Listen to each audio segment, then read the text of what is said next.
I'm going to mention something very superficial when compared to your stories. So No, yeah. I think it was about a year and more. No, so December 2022, I started journaling. So every Sunday, I sit down with myself, sorry, and I reflect on my week, and I write it down. It's an online journal. It's available, so what you can subscribe to it and actually read it. So it's like a blog, an online blog, Oh, and I share my weekly story and the lessons that I've learned throughout that week. And I've been doing that every week for the past a year and a half or so. And I'm not one who used to write. I was never the one who writes on diaries or journals. It's not something that I really believed. I'm aware that it might work for some people because you can express yourself through writing, and that works for some people. But I was at a point in my life where I thought, let's try it out. I might not like it because that's not usually the channel that I use to express myself and to share my emotions.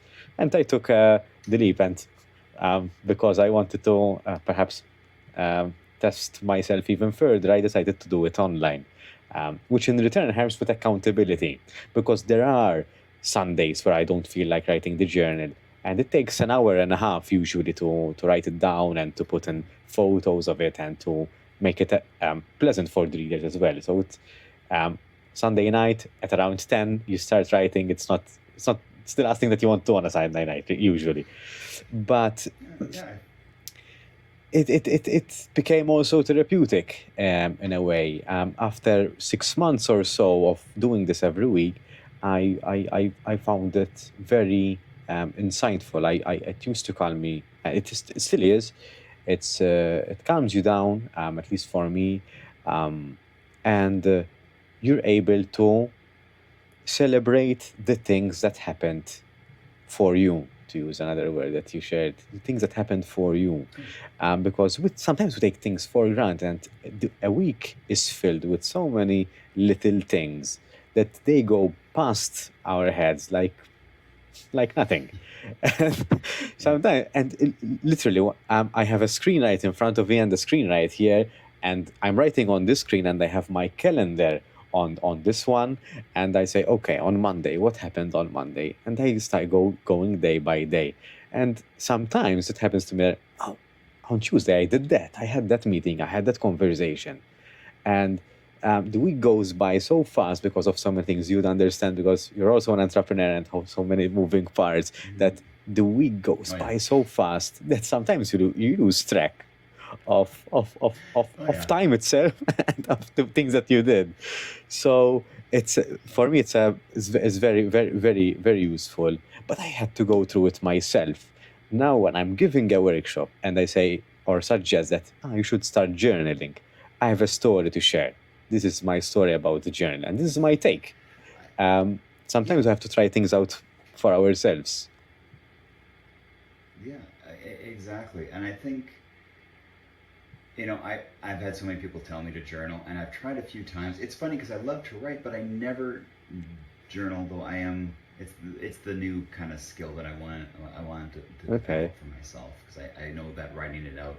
I'm the kind of person that my thoughts get in a loop, and I need to get them out, and once Mm-hmm. they're out, I can move on. But they kind of go through a dummy wheel in my brain as I like to refer to it. It's just like it's just stuck. I just need to get it out, and once it's out, it's good. But that's really important that I think you've just helped me in such a way because, again, I never tell anybody you should journal because I don't have the benefits of it yet.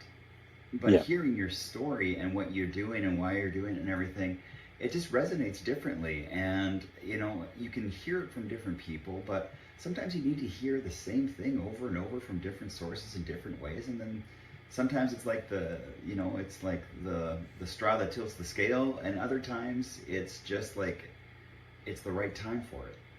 Yeah. And those are both powerful things. But good for you because it's a hard thing to write for, like, to take an hour and a half out of your Saturday or Sunday night before you're going back to work is, Yeah. like, I'm sure the chatter in your brain comes up every every week. It's like, okay, but you do it. It helps people, and there is something to that. And when I'm having when I was going through EMDR, I had this really powerful moment where you think you know what the problems are, and something happens, and then you realize, oh my gosh, that was just the the book cover to the actual book. It's like, this is way more something else.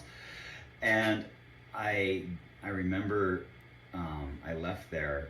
I left there okay. Sometimes I couldn't even leave. I would go sleep in my car because it was so heavy. Other times I'd be like light as air and walking around going, wow, that felt amazing. This one time I left and I got home and it hit me. And it hit me really bad. And I didn't know if I was going to make it. I'll be honest. I think I believe that we need to be more open about our feelings, experiences. I don't think everybody can do it. It's healthier, I think, if we all do. But I'm done trying to. I've never been big on like trying to look perfect for people as far as stuff. So this was a very, very low moment, and I don't know. I don't remember a lot of it. I was home by myself that weekend. I was still married at the time, and it was getting bad at that point. Not in a anger way, but like things were shifting, and I knew things were coming. Anyway, I was falling apart, and my friend called me to talk, and he said, the reason why you're going through this and getting through this is because you're going to be able to help people with it. And it really sucks that you got to go through it. And I love you very much, but you're going to help so many people with this. And I think that mindset as you go through your hard times, whether it's just helping your spouse or your kids or that coworker, whether it's just understanding yourself a little bit better so that the next time something like this happens, you can understand it. All those things are helping you help others. And it just takes that little bit of awareness that you can move forward and help others.